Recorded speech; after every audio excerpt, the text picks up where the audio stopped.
नहीं होगा। लेकिन ब्राह्मण के श्राप से बचना, तो ब्राह्मण के श्राप से कैसे बचूं महाराज? तो बताए कि आप ब्राह्मणों की खूब सेवा करो, जितना अधिक से अधिक हो ब्राह्मणों को न्योता दे दो, उनके घर भोजन के लिए बुलाओ।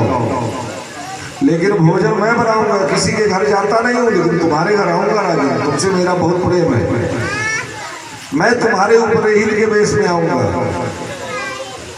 भोजन में क्या क्या बनेगा वो सामान भी नहीं लिखूंगा तुमको, मैं सब लेके आऊंगा।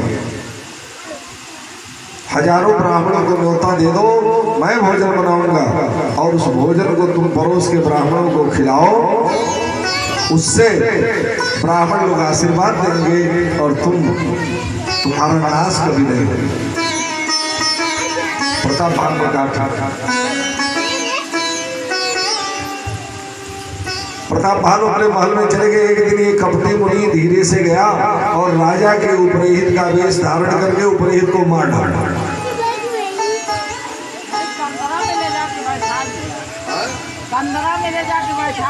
मार दिया गंधरा में बैठा, उसी का तो मांस बना। तो उसके बाद ले जाके उस उपरहित को मार दिया, उपरहित के बेस में उपरहित के घर रहा। प्रताप भानु को सूचना दिया, प्रताप भानु ने उसको व्यवस्था बनाया और जाकर भोजन बना लिया। प्रताप भानु राजा ने हजारों ब्राह्मणों को न्योता दे दिया कि मेरे यहाँ भोजन के लिए पधारे आप। सब ब्राह्मण लोग बैठ गए भोजन के लिए। भोजन बनाया उस कपटी मुनि ने, परोसने लगे। तो तब ऐसा होता था, उस जमाने की बात है, जब ब्राह्मण लोग ये नहीं देखते थे कि परोसा क्या गया है, भोजन में हमें क्या परोसा गया है, ये ब्राह्मण नहीं देखते थे। भोजन जो भी परोस गया उसको भगवान को भोग लगाते थे और उसके बाद भोजन करते थे। भोजन परोस गया, ब्राह्मण लोग बैठे हैं और ब्राह्मणों ने जल ले लिया हाथ में भोग लगाने के लिए। तब तक आकाशवाणी हुई कि विप्र वृंद उठी उठी गृह जाहू, आहे बड़ी हानि अन्न जनि खाहू। ये खाने लायक अन्न नहीं है, आप लोग अपने घर भाग जाओ। क्यों? भयउ रसोई भूसुर मासु, सब द्विज उठे मानि विश्वासु। अरे इसमें तो ब्राह्मण का मांस मार के पका दिया। विविध मृगन कर आमिष राधा, अते ही महु विप्र मासु फल साधा। तमाम जानवरों का मांस बनाया था, उसमें ब्राह्मण को भी मार के उसका मांस बना दिया।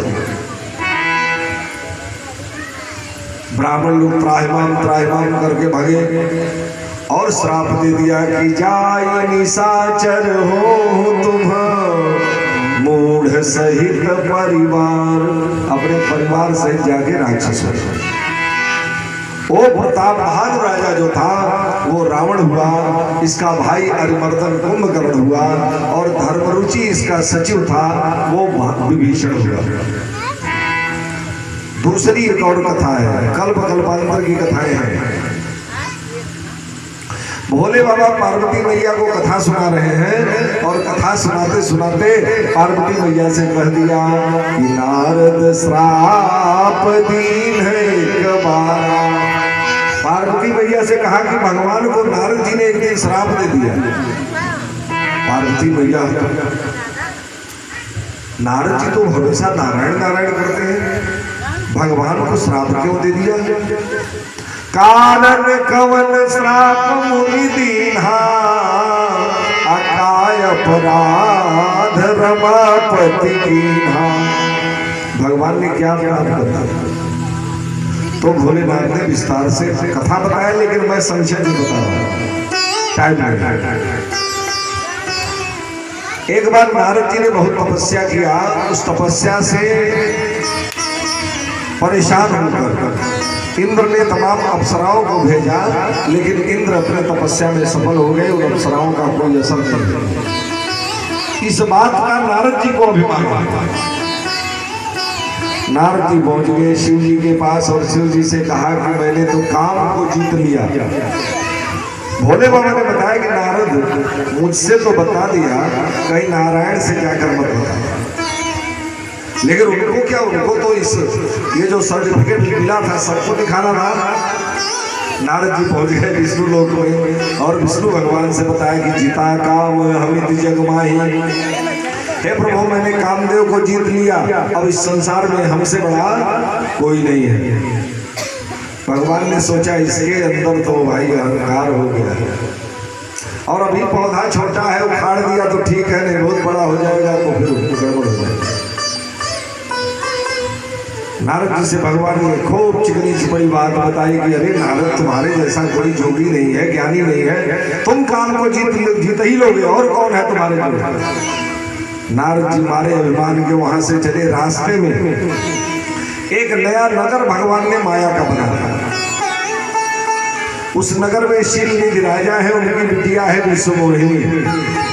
नारद जी ने देखा कि यहाँ तो कभी नहीं आए, चलो देखते हैं कौन है। राजा ने बड़ा आदर सत्कार किया, बैठाया, इनको जलपान करवाया। उसी समय विश्वमोहिनी उनकी बिटिया बाहर से अंदर की तरफ जाने लगी। विश्वमोहिनी को नारद जी बहुत बार बहुत निगाह से देखने लगी, बड़ी सुंदर लड़की। तो जब नारद जी को देखा आकर्षित होते हुए तो राजा ने बुला दिया अपनी बिटिया को, ए बेटा इधर आओ। और नारद जी के हाथ में उसका हाथ रख के कह दिया, बाबा जरा इसका भाग्य देख के बताओ। अब तो नारद जी बेचारे परेशान, एक बार विश्वमोहिनी को देखे, एक बार हाथ को देखे, क्या करें, क्योंकि भगवान की माया है। राम की न चाहे सोई होई, राम जी जो चाहेंगे वही होगा। नारद जी के अभिमान की दवाई करने के लिए, मनुष्य को अभिमान होता है तो उसकी भी दवाई भगवान जानते हैं।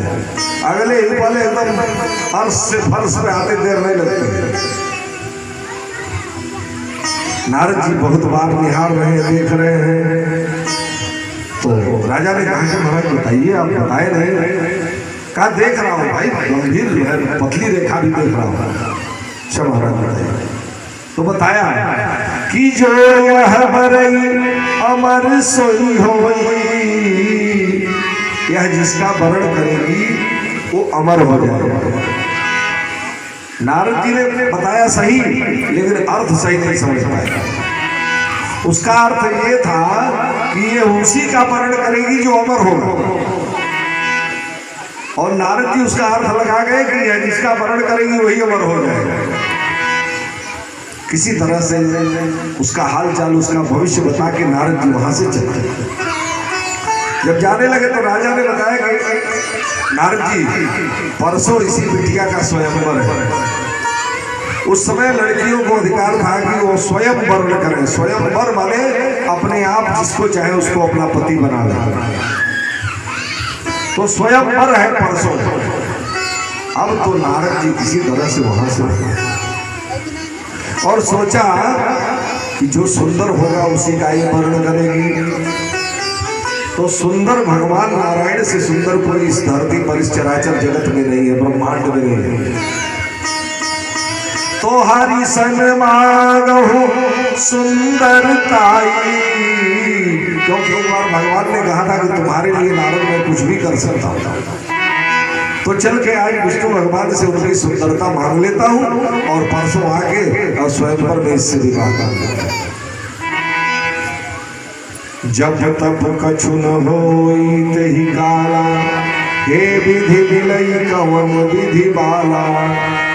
अब पूजा पाठ कुछ नहीं होगा, अब यही लड़की चाहिए, इसी की इस कन्या से अगर विवाह हो गया तो मेरा जीवन धन्य हो गया। नारद जी पहुंच गए विष्णु भगवान के पास और भगवान से कहा, आपन रूप देहु प्रभु मोहि, आन भांति नहीं पावोहि।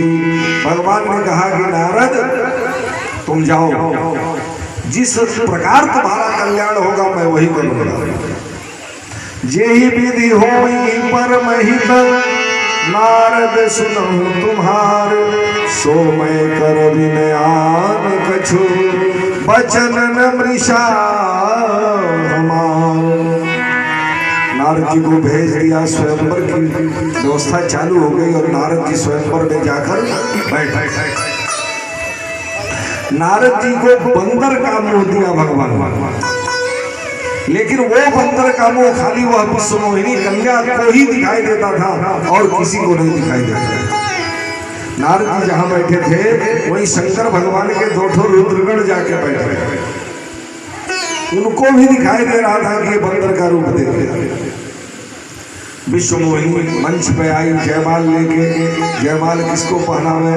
नारद जी सोच रहे अगर एक बार मुझको देख लिया तो स्वयंवर में बरमाला मुझे ही पहनाएगा, लेकिन मेरी ओर देख रहे, अब क्या करूं? नारद जी कभी खड़ा हो जा रहे हैं, कभी खिखार रहे हैं, हाथ हिला रहे हैं, लेकिन जे ही ऋषि बैठे नारद भूली, अते ही ऋषि ते ही न बिलो की भूली। उधर उसने भूल के भी नहीं देखा। नारद जी बार बार उठ रहे हैं, व्याकुलता बढ़ती जा रही है। तब तक दोनों रुद्र गणों ने कहा दिया महाराज बैठिए, काहे खुद खड़ा हुए उठ रहे बैठ रहे हैं, बड़ा सुंदर रूप है क्या? बंदर का मुंह लेके आए हो, आपको वरण करेंगे। हंस दिए सब, और जब हंस दिए तो नारद जी ने साफ दे दिया कि जाकर राक्षस हो जाओ। अब इधर क्या हुआ कि नारद जी विश्वमोहिनी स्वयंवर का बरमाला लेके आई और इधर से नारायण भगवान सुंदर रूप धारण करके राजकुमार का गए, जयमाला पहना दिया। लक्ष्मी जी के साथ उस विश्वमोहिनी को लेके भी भगवान चलते। अब नारद जी पीछे पीछे दौड़ते हुए जा रहे हैं कि तो बड़ा गड़बड़ हुआ। ये मैं शादी इस कन्या से करना चाहता था, इसने आगे शादी कर ली, कौन राजकुमार है? आज विष्णु भगवान को बताऊंगा। भले भवन अब बायल दीन्हा, पावहुगे फल आपन कीन्हा। विष्णु भगवान भैया ने 1 लात मारी थी, याद है तुमको? भृगु भैया ने 1 लात मारी थी तुमको। आज अच्छे घर पहना तुमने दिया है, आज मैं तुम्हें बताऊंगा। सोच रहे रास्ते में हमारे क्रोध के कांप रहे हैं और सोच रहे हैं कि दई हूँ श्राप की मरी हूँ जाई, अजगत मोर उपहास कराई। इसे क्या करूं? जाके श्राप दे दूं विष्णु को कि मार? बड़ा बेइज्जती हो गया। ऐसा व्याकुल होकर जा रहे थे, तब तक रास्ते में विष्णु भगवान, विश्वमोहिनी और लक्ष्मण मैया साथ में मिले। बीच ही पंथ मिले तनुजारी, असंग रमा सोई राजकुमारी। नारद जी देखकर जल गए। कहा कि जब जहर निकला था समुद्र मंथन में से, तो देवताओं से कह के उकसा के जहर भोले बाबा को पिलवा दिया, और लक्ष्मी जी निकली तो आप विवाह करके चल गई। परम स्वतंत्र, सिर पर नहीं कोई, सबसे बड़े अधिकारी हैं, जो चाहेंगे वो करेंगे। लेकिन अब विष्णु भगवान सामने खड़े हैं, नारद जी मारे क्रोध के थर थर थर कांप रहे हैं और श्राप दे दिया कि पंचे हो मोहि जवन धरि देहा, असो तनु धरहु श्राप ममैहा। मनुष्य का शरीर धारण करके आपने विश्वमोहिनी से विवाह किया है, इसलिए मैं श्राप देता हूं कि आपको मनुष्य का शरीर धारण करना पड़े।